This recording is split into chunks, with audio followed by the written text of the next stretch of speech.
Hi, welcome to the channel. I'm not a financial advisor, just go through the disclaimer here. In this video, I explained about supply versus demand and how it is related to stock manipulation. We just will start with this, important concepts today. See, basically the supply and demand is everyone knows it, right? So it's like every day we face with this issue. When some demand comes, the price automatically keeps going up. But in conceptually, how to define this is very important for us to understand when something is happening. So this is basically a vertically you have a price, and then the horizontal you have the quantity. And then on top of it, this x-axis and y-axis, you have to bring the buyer and seller's context here. What happens is when higher the price means the intention of the buyers are like when the price is high, you will not go and buy it. You will wait for the price to come down. So what actually happens is when the higher the price, the quantity sold is less, right? Everybody will accept it. So what does it mean? When higher the price, the quantity sold is less. So that the demand curve, we call it as a demand curve, goes in a downsloping manner. When the price goes up, the demand for that will go down. That's what it means in the green line. Hope you're all clear about that. Similarly, when the supply curve goes in the opposite direction, what does actually it means is when the higher the price, the quantity they want to sell, seller side, it's like a buyer side, we will buy less when the price is higher. But from the seller side, when the price is high, they will sell more. They want to make a more profit. So that means when higher the price, the quantity sold in the market is from the seller perspective, it is high. So it is always opposite interest. The equilibrium at one stage, buyer and seller has to agree at one particular point that they are okay to transact that particular stock or a commodity or whatever it is. When the higher the price, the buyers are hesitant to buy, but the sellers wants to sell more. Similarly, when the price is low, the people who wants to buy will be more, but the sellers, they don't want to make a loss. They will keep the stock or the whatever the commodity. But what happens this equilibrium? Equilibrium is something like you have a one stock or one commodity, the demand and supply is in a kind of like a equilibrium. You're like last 1 week, the gold price is just in the same level. But what happens suddenly is in a single day, there is a shift in demand or shift in supply. This can happen. Say you are take an example of a particular medicine. Okay, for when COVID has attacked, COVID was coming, there was a shift in demand for a certain medicines. But before the COVID timeframe, that medicines were still in the market, but the price were like sold it in the same price.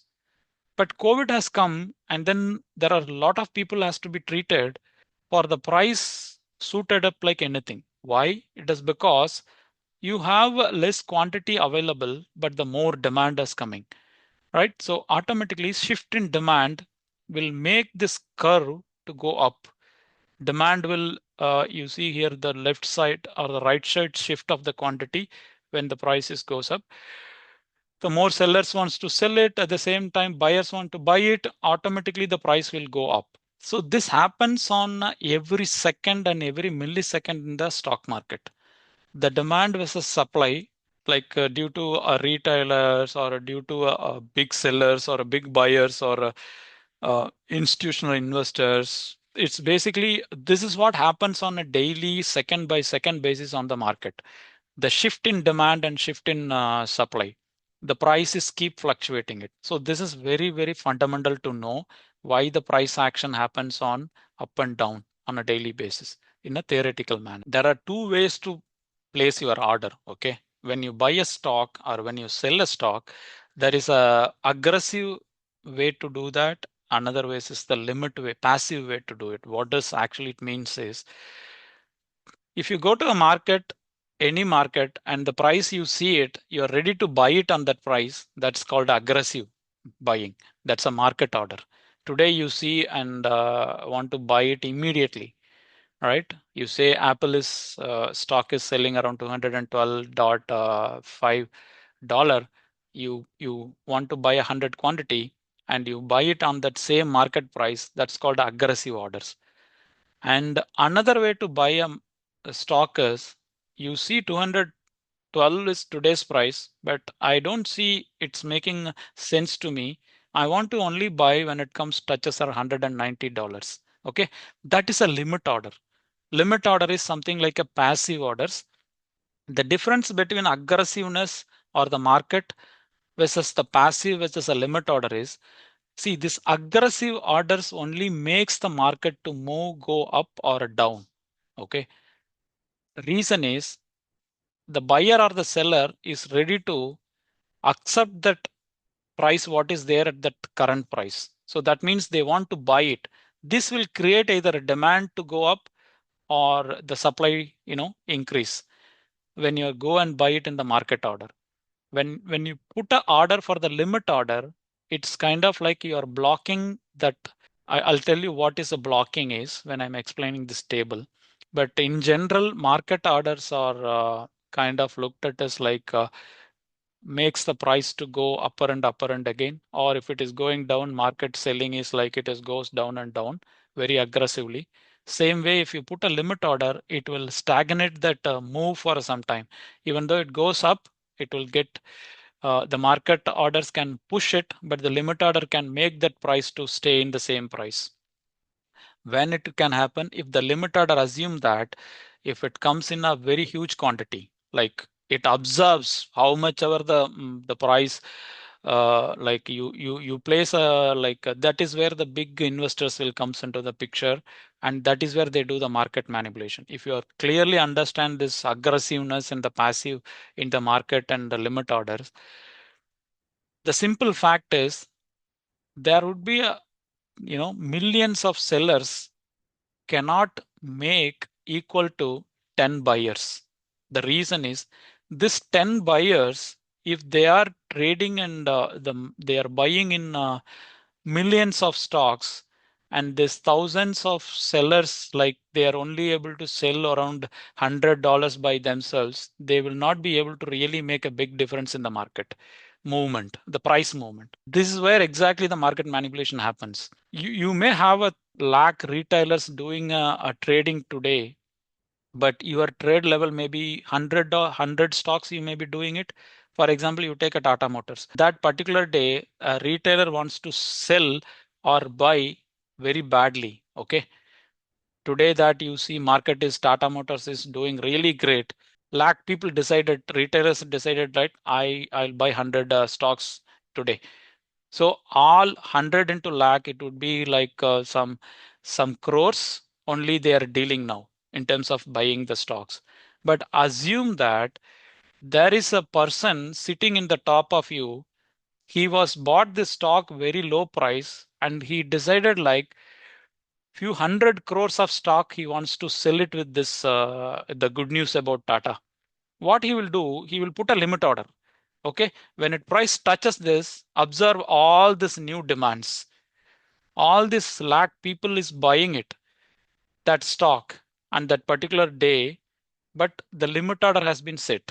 What it would make it like, even though lakh people come, retailers came, but the intelligent investors, they will simply observe this, all this new demand created artificially. Okay, it will not, the price will not go up. We will discuss more about that, but the point here is it is not that number of people is playing in the market. How much is the quantity each one is playing it? For the big investors, they play in millions and billions of stocks.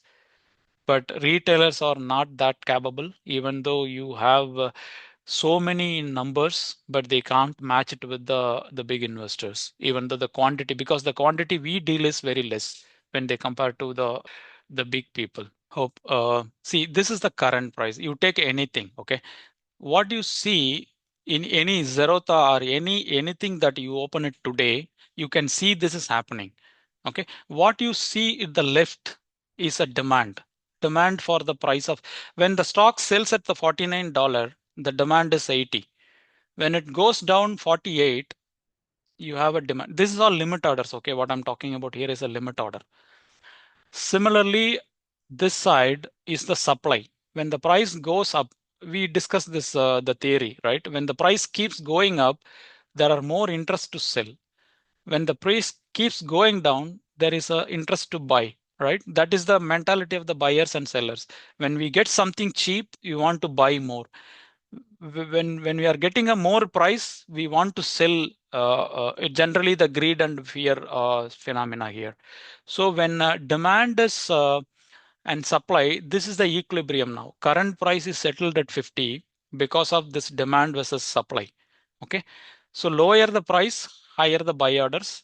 Higher the price, larger the sell orders. So the same thing what I was explaining in this diagram, this equilibrium now is converted into this table. This is what exactly happening on any stock today. This left side is the price that you are interested to pay to buy that, and then the right side is the interested to you sell it. So this is a bid versus ask. This is a normal condition. If the price is around 49, I see 150 is my buying interest. Okay. But what you see here is very small quantity only is available to sell. But my demand is too much, 150, 178, 129.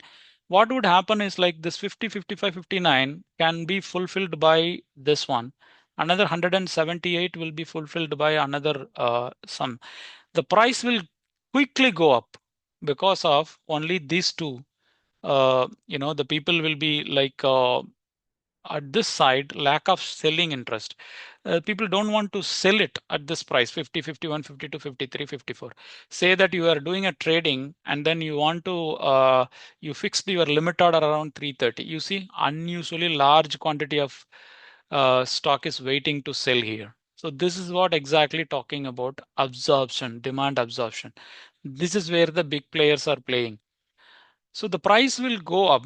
Assume this guy is bought it here and then set a limit order here and then waiting for it. Aggressive people, like some good news comes, people will go keep on buying it. The price will go. And after that, the price is observed here. 350, 330, you have around 700 and around 800 stocks has to be observed before the price can go up 57. Okay. So this is how we read it in the stock market on a daily price actions. What is happening between the price and then the volume? What I was talking about, the third concept, effort versus results, and then the supply and demand. Cause and effect is not just on a daily basis you would be able to see it. It is like over a period of 10 consecutive days or 10 months or even years, the cause will build. But these two factors played on daily basis, supply versus demand and effort versus results. But it's simple, right? You just logically think about it. Like when you have something, you want to buy it or sell it, ideally you will go with that demand versus supply scenario. How does it theoretically happens in the stock market is this is the table. Okay, in any stocks everyday basis, there is aggressive orders, there is a limit orders. What I'm trying to convey here is aggressive orders makes the market to go up, or aggressive orders, when it is a selling pressure, it makes the market to go down. The passive orders or limit orders is basically can stop the direction of going up or down. That's what I'm trying to say. This limit orders are played by big investors. Okay. That's basically called a market manipulation. They make you to sell or they make you to buy and then they book the profit. Okay. So for example, everybody talks about a particular stock like Suslan. They say that, oh, great, Suslan going to be doing wind energy and unconventional, and this company going to be really great in another 10 years, 20 years down the line. Normal retailers, what they think, okay, now I am going to become a millionaire by buying this stock. He will start investing. What we do, if I buy it, I'll tell to my friend, or this news will spread, word of mouth. Same time, the news will come really great about Suslan. All this will happen. But what is really happening is The big investors maybe bought that stock at a 5 rupees. Now the stock is somewhere around 50 rupees and he decided to book a profit. Okay. To observe this, like he is having a quantity of around 1 lakh shares, he is holding it. For example, in the Suslan, 1 lakh share, he bought it at a rupee of 5. And to make this 1 lakh shares he has to book a profit. It won't happen just like suddenly 1 lakh share demand will not be created. It has to be created with a good news about that company. It has to be created by doing some market manipulation, trading companies, and they do the market manipulation. This is what doing it in London or Bombay or New York Stock Exchange. How this fake demands were created, how this fake supplies were created, how they manipulate each other. This is a kind of a, the big fish, small fish eating each other. That's how it is played today. But to understand this, as a layman, we don't able to understand this.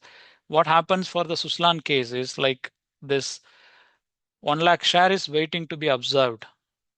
So somebody is decided to book a profit. But the prey is like the retailers simply believe this news about the Suslan without understanding fundamentals. What is the future for this company for 10, 15 years down the line? They all will buy by word of mouth, reading the news. They will create a fake demand and then they will sell it at the top and then they will go away from that stock. What would happen is now the strong hand who is holding 1 lakh share has been distributed to the weak hands. Who is weak hands? You and me, retailers. When the weak hands are holding as the much, right? That's where whenever they say you go and invest, you look at what is the promoter holding, what is the FII holding, what is the DII holding, and don't believe the retailers holding. Any stock you look at it today, any of Indian websites, you take some good websites, who is holding the majority of the stock? How much is the promoter holding? How much is the foreign institutional investors are holding? How much is the DIA, domestic institutional investors are holding? How much is the retailers are holding? Retailers is nothing but a public. So that is what, based on that only people like intelligent investors will do the investment. If public is holding more, that means they are all weak hands. Weak hand in the sense they cannot go through the stress of a market downfall, right? They simply will come out of the market if they don't have the knowledge about either to hold it or sell it. When this Suslan is distributed intelligently at the top, when the price is at 100, from he bought it around 5 and then he distributed 1 lakh shares to the very smaller investors or the retail investor at the price of 100. The 1 lakh shares were handed over from a strong hand to a weak hand. What happens when a next 6 months down the line or a 1 year down the line, there is something happening in the Suslan company internally, some management issue, or they were not able to really make a profit as they were promised in the past. Suddenly a weak hand started selling it. What would happen? Now there is nobody to back up the stock. There is no lack. The holding is so weak, each one will start selling the stock. That will create a panic selling. Okay. This is what happens in the market. Suddenly price will fall like from 100 to 50 in a week time. And then it will not be stopped there. Again, it will fall from 50 to 25 because there is no strong hand there. There is no big investor backing that stock. That is why the market falling is so panic to people. If they're not bought a very high quality stock, this is the pain for the small cap, and people lose money because of this. They intelligently move the price to the top and then sell it, and then they will just go away from that stock, and then they go and do the same thing with other stock. Meanwhile, we retailers will believe that and then buy that. 6 months down the line, that we think that the stock will go up, but ultimately when bad news started coming or even a small bad news about it, the selling pressure starts and then the stock even will go to the zero. Okay, so this is what the market manipulation is. It is just a simple example I was telling it. If it is happening in a very higher magnitude, That's where the real the game about what is supply for the day, what is the demand for the day, what is the effort for the day, what is the price action for the day. You are able to have some systematic approach. What I was explained that at the beginning, these three factors. If you are able to understand it very cleanly, what is supply versus demand, effort versus result, and cause and effect, and apply this on a daily basis or a weekly basis to these charts, right? What is this accumulation is all about? What is this markup is? Assume that you know exactly to enter here. For example, if it is the price is around somewhere around 40 range, you know exactly to enter here, right? And then also you know to exit here. If you have that skill, assume that you have the skill, what you will enjoy it like sitting at around 42 till the price of 62, $20 you made it from September to April, some 6 or 8 months, you got 50% return. Thank you for watching. If you like the video, subscribe and like it.